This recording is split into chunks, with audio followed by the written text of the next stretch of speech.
Well, holy smokers, this ain't no jokers. Today we're doing a painful video for me to do. It's called my top 5 worst stocks I hold right now. This is obviously not the most fun video in the world for me to do. I'd much rather do a 3 stocks I'm buying video or something like that, but I think this video is going to be really important for a lot of you guys to see out there. And hey, maybe there's some opportunities in the stocks, maybe there isn't, but at the end of the day, I think there's some big psychological factors that will be why this video is very, very important for me to do here today, okay? It's not the most fun video. So, public account, we have a 151% one-year rate of return in there. In my main private account, we have a 137% one-year rate of return. And just understand that is not always possible and that is not always realistic in the stock market, okay? It's been an amazing past few years for me in the market, but believe me, it doesn't always go like that. Sometimes you're gonna have some stocks that just don't work out. You're gonna take some short-term L's in stock market investing. And for anybody that is in their first few years of investing, maybe you're just getting in the market, you're thinking about getting in the market, you've been in the market for a little bit now, okay? You're gonna take some short-term L's in this game. There's no doubt about it, okay? There's no other way around it. You just have to get past that psychological barrier of thinking like every stock you ever pick is gonna go up, because it doesn't work out for anybody, okay? There's nobody that's been doing this for decades and decades and has never picked a bad stock in the short term, okay? The short term, hey man, that just allows you to buy more. It's buying opportunities. That's the way I look at it. If we go ahead and we pull up the public account and we pull up the best stocks as in that account, okay? And in terms of the most dollars I've gained on those stocks, 6 out of those 7 stocks went down in the short term after I had initially bought. Guess what I did? I bought more and more and more, built those companies into much bigger positions, and now, look at the gains in these stocks. Like Tesla, if I sold it today, it buys me a house, right? Like Skyworks Solutions, I could sell that, and Facebook, right? That could buy me a couple Model 3s right there. I could sell Fizzy Get Dizzy today for what? $32,000 profit? I mean, that would pay for at least what? 1 or 2 classes at Harvard? I mean, think about that for a moment, okay? If I sold my iRobot shares, that might, pay for a class at Arizona State University or something like that, right? So, I mean, when you just think about that, it's all about getting your cost basis lower over time. And any stock you love, if it goes down short term, you should look at that as a buying opportunity. But also understand, you're gonna take some long-term L's. Even over the long term, there might be a stock or two you buy that doesn't work out, and you could hold the stock for years, and it might simply just not work out, okay? Perfect example for me was Go Broke back in the day. We coined that stock Go Broke back in the day because all it did was go down, okay? I got in that stock back half of 2015. I ended up selling out of that stock in January of 2018, and I took a big L on that, okay? A big L, and sometimes that's gonna happen. Things just aren't gonna work out with GoPro. I mean, the management team just completely messed up everything they were doing at that particular time. I mean, they just had massive opportunity, and they squandered it essentially, and I took a big long-term L on that. And sometimes you got to make the decision to just cut it loose. And I'm glad I did that with Go Broke, because that stock's down, I think, about 50% roughly from where I sold out in January 2018. I mean, it's just gone down more and more since then. Never mind, guess what? I ended up rebuilding my portfolios after that with 3 core stocks. Those 3 core stocks ended up being Tesla, Skyworks, and Facebook, okay? So, sometimes you just gotta take the big L and rebuild your portfolio, and that's what I ended up doing in January 2018, and we started building out the portfolios again, and oh my goodness, it's been a world of difference, just to put it that way, between companies that actually execute versus that company that completely didn't execute. So don't ever be scared of making a mistake in the stock market. It will happen, okay? Accept it. Just accept it. Accept that sometimes it's not going to work out. Sometimes, stocks are going to go down short term, and sometimes stocks are going to go down long term. The fact is, you will never buy any stocks if you are super scared of buying a stock in the first place, right? And you're scared, oh, what if it goes down? What if my money goes down in the stock? If you have that type of fear, it's just not going to work out. And as long as you know what you're doing, 9 out of 10 times you should pick winning stocks, okay? I can tell you in my stock market accounts, 9 out of 10 stocks I pick go up over the long term, and quite a few of them go up substantially. Several of those will end up being home run stocks, meaning they go up 100% plus while I hold those stocks. And I know 1 out of every 10 is going to be that stock that just doesn't work out. It's just the way it works. But believe me, you're going to make so much more money in the stock market as long as 9 out of 10 stocks you pick are doing really good, and 1 out of 10, it is what it is. You just, it's like like kicking field goals in the NFL or something like that. As long as you're making a heck of a lot more field goals than you're missing, you're winning, okay? So hope you guys enjoyed today's video as always, even though it's not the most fun one to talk about, all right? If you don't mind, smash the thumbs up. Helps the YouTube channel out in a massive, massive way. And also, if you want the opportunity to learn directly from me on how to make more money in the stock market while taking less risk, fill out the application below. That's gonna be first link in the description down there. We actually even offer one-on-one coaching now as well in that program, okay? Financial Fortress. Alrighty guys, let's get into this. The fifth worst stock. Okay, this one's super lame, okay? Don't worry. Number 3 through 1, those will be the kind of epic L's, let's put it that way as far as those ones. But Walgreens, it's my 5th worst stock I hold right now. It's down a whole 0.34%, down $32. This is held in the dividends only account, which is essentially an account I created probably about, oh gosh, maybe 6 to 12 months ago or so in the actual private group I have. Basically, I'm just trying to build out a dividend account and try to see like how I do as a dividend investor, because it's never been something I've really focused on. And so that account can only hold dividend stocks in it. And yeah, Walgreens is a stock that is down for us, but it's down very little. Believe me, we'll get to some much bigger L's in this one, okay? Let me just cover real quick why I believe in Walgreens kind of long term. I'll kind of, give you more of my bullish thesis around all these different stocks and kind of why these haven't worked out so far. So why I believe in Walgreens, Boots Alliance,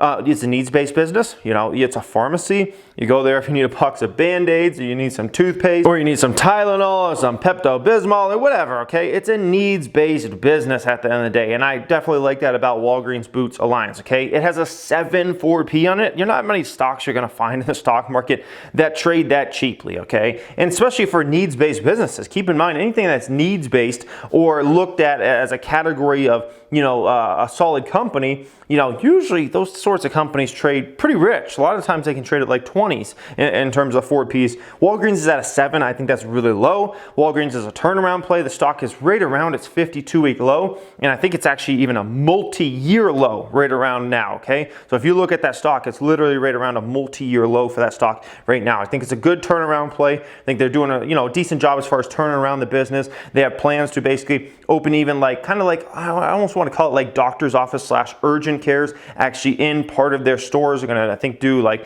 500 to 750 retrofits of stores around the United States over the next 5 years or so, and they're partnering with the company to do that. I think that's going to be really intriguing, okay? We'll see what happens with that long term. And that's a 5% dividend yield. I mean, we're talking about a dividend beast of a company and a very profitable business model. Just a very, very profitable business model at the end of the day. So overall, Walgreens, yeah, we're down on it 0.34% right now, but that's one, if it goes down more, I'll likely continue to add that one in the dividend account because I like that one for the next several years as far as a dividend play, okay? Next stock up here, number 4 worst stock I hold. This is down 5.52% for us in the dividends only account. This is, that's a great way to start for the dividend account, huh? 5.52% downer. $1,220 we're down on this stock as of right now in the dividends only account on a cost base of $15.97, and the stock's trading just above 15 right now, okay? What do I like about JW and Nordstrom? Number 1, they're the premier department store in the United States of America. I mean, almost everybody in the department store business is going out of business, right? A lot of bankruptcies in that space, just a bad situation. And for good reason, because a lot of those players didn't really have strong brands. They weren't doing big things. And I feel like Nordstrom is the only good one of the bunch. Let's be honest. It's the only good one of the bunch. Everything else is a mess. Macy's, JCPenney's, Dillard's, all those other players, Forever 21, like those are all just stocks. JWN actually has their acts together. It's a very well-run company for decades and decades, and it's still a very well-run company to this day. It's a premier department store, and I don't think that experience is going away tomorrow. Let's just put it that way, okay? And in terms of Nordstrom, they also own Nordstrom Rack, which is more of a strip mall related business, okay? You'll find that in strip malls. And Nordstrom Rack, they sell basically, higher end clothing that might be out of style or out of season or something like that, or just didn't sell. And basically they'll sell it for much cheaper prices. And generally speaking, you go to Nordstrom Rack stores, they're pretty busy places. Let's put it that way, because everybody wants a deal, right? And Nordstrom Rack provides the deals, okay? So that's actually a really, really good business model, like a secondary business model that this company owns, okay? Number 3, they've expanded massively into online shopping over the past year or two. They've never taken it super serious, I think because of their department store business and their Nordstrom Rack business, but I can tell you over the last year or two, they focus on this way more than ever before, and I think this Rona situation has made the company focus even more heavy than ever before, which is, I think, a long-term great thing for the company. I think it's going to wake them up even to a higher level to say, dude, we have to take online shopping super serious, and if we don't take online shopping super serious, then, you know, we could become irrelevant long-term. So I think that's a good thing, okay? Number 4, it's a super cheap valuation. Like, look at the 4P on the stock. Super, super, super cheap valuation on the stock. Number 5, I like the management team over there. I really do. You know, I've watched several investor presentations from these folks, and I got to say, I think they got their heads on straight. I think they are headed in the right direction. I think they're going to get this business very focused over the next several years. They're going to bring it back to major profitability. Obviously, you know, their stores being shut down for, you know, part of this year because of Rona was devastating in the short term, but I think long term it's going to be a learning experience for the company. I think they're going to come out of this better than ever, and I really believe in this management team, which, you know, a management team can make or break an investment. That's why I think this one will be a winner for us long term, okay? And number 6, it is a very profitable business model. Profits should return, you know, back half of this year and definitely in 2021. So overall, JWN, if that one continues to go down or maybe even hangs around here, I'll still continue to buy that stock. All right, that was number 4. Stock number 3 up of the bunch, my third worst stock of them all, is Winning Resorts, which right now is losing resorts. All right, this one I hold in the public account. I hold 345 shares in that particular account. I do hold some Win in some other accounts, but this was the account that was the most negative, of negative 12% here, okay? So we're down $3,782 on the stock as of right now. Cost base of $90.75 in the public account. Now, when I started buying, you know, I think a few months or so before Rona started to take off, and obviously, you know, when you have to close your entire resorts down and, you know, global travel basically, you know, just goes away overnight, it's pretty bad for your business model. Let's just put it that way, okay? But in terms of Winning Resorts, I gotta say I do love this stock on a long-term basis, okay? Anytime I can get this stock for under $100, it is a deal on this stock, okay? Anytime I can get under $100, it is a deal. Number 2, they are the highest end gaming play, okay? So their business model is really built upon basically having VIP guests come to their resorts, okay? It's the highest end experience, the restaurants, the clubs, the gaming experience on the gaming floors, the pools, all those sorts of things, the spas, highest of the highest end, okay? So VIPs and premium mass are the type of folks that come here. This is really important because these are the type of people that spend a lot of money usually gaming, okay? They'll spend $10,000, $100,000, $1 million on a trip, okay? This is very important for their business model to work overall. You don't want just a bunch of, you know, gamers coming in there who are playing with $50 or $80 out of their pocket, okay? You want the people that are playing with thousands, tens of thousands, hundreds of thousands, or even millions of dollars. And those are also the same exact people that are going to spend, you know, $500, $1,000, if not much more than that on a dinner at your restaurant, right? Rather than, you know, go to, you know, some, I don't know, cafe that, you know, they spend $20 or something like some of these other gaming resorts, right? It's a totally different experience. And I like that they cater and kind of have a dominant market share in that market, not just in Las Vegas, but in Macau as well. And they do have a property in Boston also, okay? Now, speaking about Macau and Vegas, all right, 2021 and 2022 will be the years where those properties come back, okay? You know, 2020, yeah, the properties have reopened, but, you know, business is slow or relatively slow, let's just put it that way.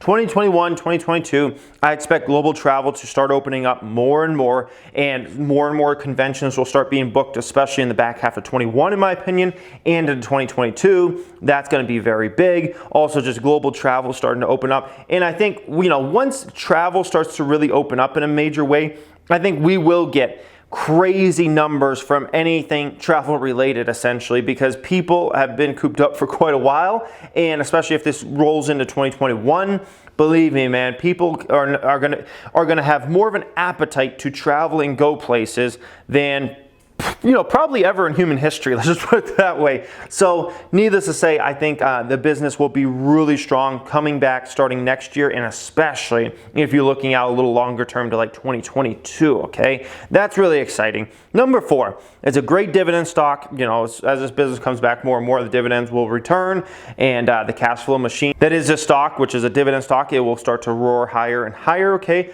They do have future growth coming. I'm not just talking about their business coming back in general, right? In Vegas, getting stronger, and Macau getting stronger. I'm also talking about future projects. So they actually have a project they're going to be working on in Macau. That should be, an amazing new project that should attract a ton more tourists coming to their properties. They're talking about, potentially doing something here in Vegas over the next couple years. We'll have to see all of this shakes out with this whole Rona situation. But as that, passes and gets further and further in the distance, this company will get back to future growth and future projects, especially as that cash flow returns to the business model. So overall, Wynn Resorts has been a stock I've done phenomenal on in the past, and I think I'll do phenomenal on this one in the future. It's just caught up in the worst situation right now. Let's put it that way, okay? Stock number 2 that is my worst stock of the bunch is NAT, Nordic American Tanker. Oh my goodness, so many of you guys have been wanting me to talk about this one, okay?